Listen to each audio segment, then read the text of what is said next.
Virat Kohli's innings against the Kolkata Knight Riders is something that has been debated a lot, both in the positive and negative way. On one hand, this was yet another 50-plus score in T20 cricket from a man who's made it an absolute habit over his career to get big runs for his team when they need it the most. On the other hand, the strike rate debate has not died down around Kohli, and in fact, it has seemingly only intensified, despite the fact that in this particular match, Kohli ended up getting good runs of Sunil Narine and Varun Chakravarti, two bowlers against whom he's often struggled against due to their mystery spin bowling, and that has been a bit of an Achilles heel for Kohli in recent times.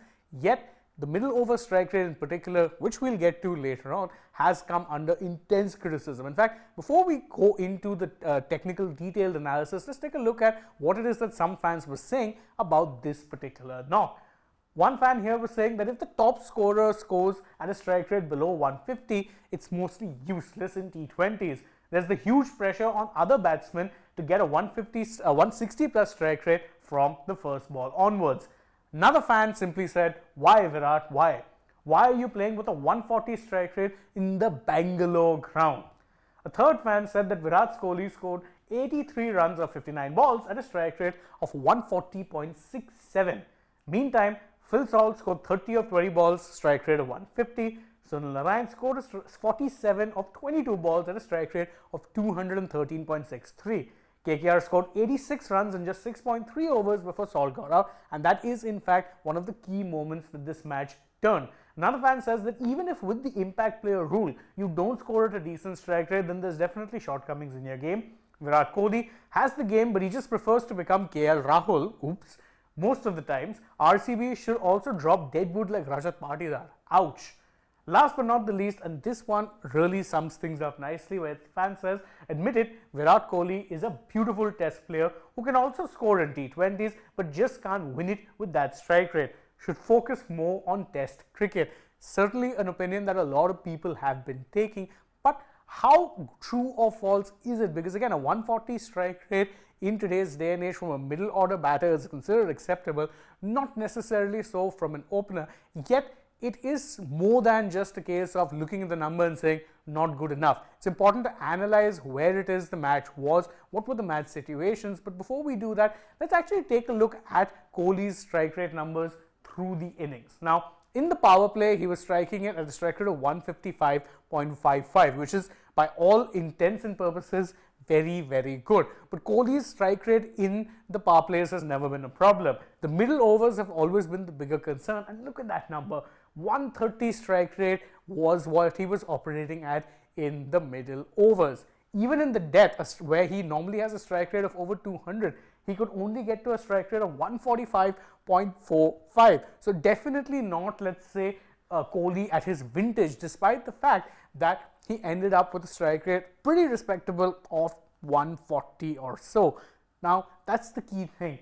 The strike rate progression here doesn't add up, because in truth, when you are batting, if you start off well, in theory, you need to be upping the ante as you go along. With Kohli, what tends to happen is starts off well, slows down, and then looks to accelerate again. In this case, the plan did not come off because his death over strike rate is lower than his power play strike rate, which is normally not the case. But why exactly is it that those plans did not come off?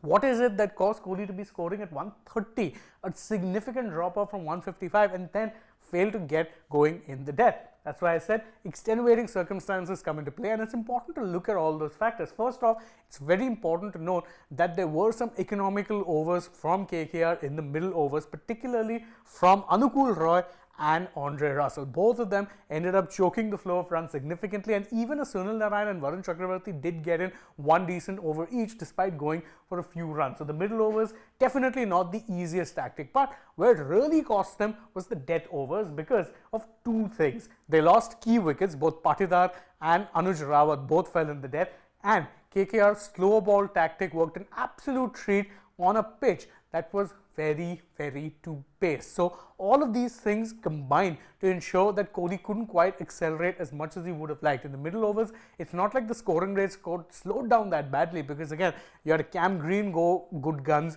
you had Glenn Maxwell drop twice, get some quick fire runs, but their batter who was there holding up one end didn't quietly add enough runs, and it took a bit of an assault from a Dinesh Karthik in the death to ensure that they got to what was a par total. I'm not even going to say it was an over par total. 180 at the Chinnaswamy is at best a par total. So these were the circumstances in play. Having said that, is it right that a batter who has batted through, who has looked to bat through the innings, did actually get a couple of lucky lives in between, is it right that he ends the innings at a strike rate of 140?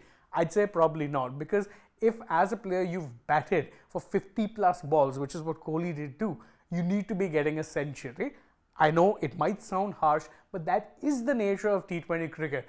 It's not the volume of runs that matters, it is in fact the manner in which you score runs. Intent over averages, economy or strike rate over big runs is how it should be going in T20 cricket. And whilst there's no denying the fact that Kohli has in fact worked on his game and improved where it is that he's been getting his runs, he's been looking to take more risks, going more aerial, looking to be more aggressive in the power play and even in the middle overs, it's still not translating to the levels where he ideally should be, whether that be for RCB as an opener or even worse as a number 3 for India in the T20 World Cup. These numbers don't look promising despite the fact that Kohli is right up there when it comes to runs. It isn't the runs that's the problem, it's the manner in which he's getting them that is.